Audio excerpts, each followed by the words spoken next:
In a CNN exclusive, Riggleman, the former Republican congressman who helped the January 6th committee, told Anderson Cooper about the messages he found in a trove of texts from former Trump White House Chief of Staff Mark Meadows. Listen.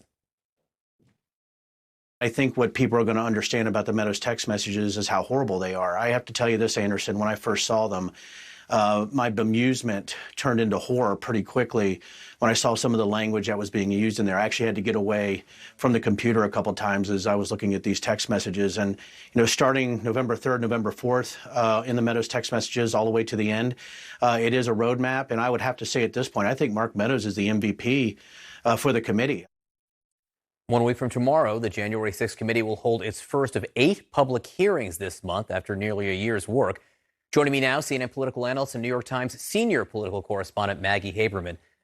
So Riggleman there saying that basically the text messages made him sick, that they're a roadmap. The question is, a roadmap to what? Right. Look, they clearly are a roadmap. I actually have had this conversation with people both working on the investigation and my own colleagues that if this committee did not have Meadows texts, I'm not sure what they would have. They would have a lot of testimony. But Meadows texts absolutely paint a very clear portrait of what was being discussed, when it was being discussed, and who he was talking to.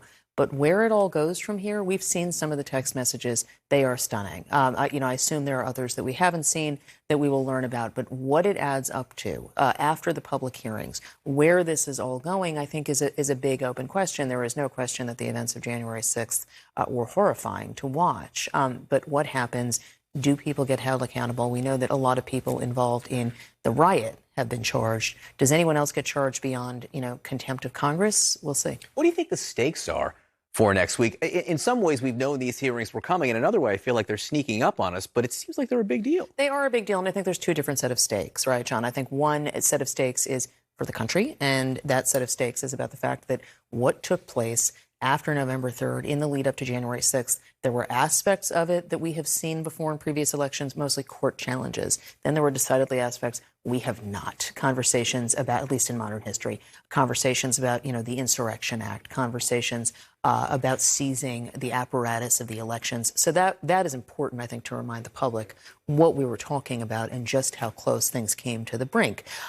In terms of what it more immediately means in terms of explaining the investigation, I do think the committee has set a pretty high expectation for what might come out of these hearings. I think we've heard repeatedly, I think that the former congressman said it, I think that current members of the House have said it, who are working on this investigation, that there's going to be evidence that'll, blow the roof off the Capitol, essentially.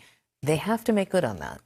It's interesting. Riggleman, one of the other things he said is the viewer will get to see and make his or her own judgment about Donald Trump's role that day, how involved he was. One thing, whether or not they think was a big role or not a big role, they will see is what he did that day. Yep, to me, one of the most important, outstanding questions, and we still don't know exactly what the shape of these hearings is going to look like, but to the extent that they and who the witnesses will be and so forth, but to the extent that they focus on that 187, I believe it is, minutes during which, he was in the White House as this riot is playing out, what he was doing, that is the piece we know the least about, the least that public information has been available about. There's a lot of information about the House and about the congressional leaders and about some aides in the White House.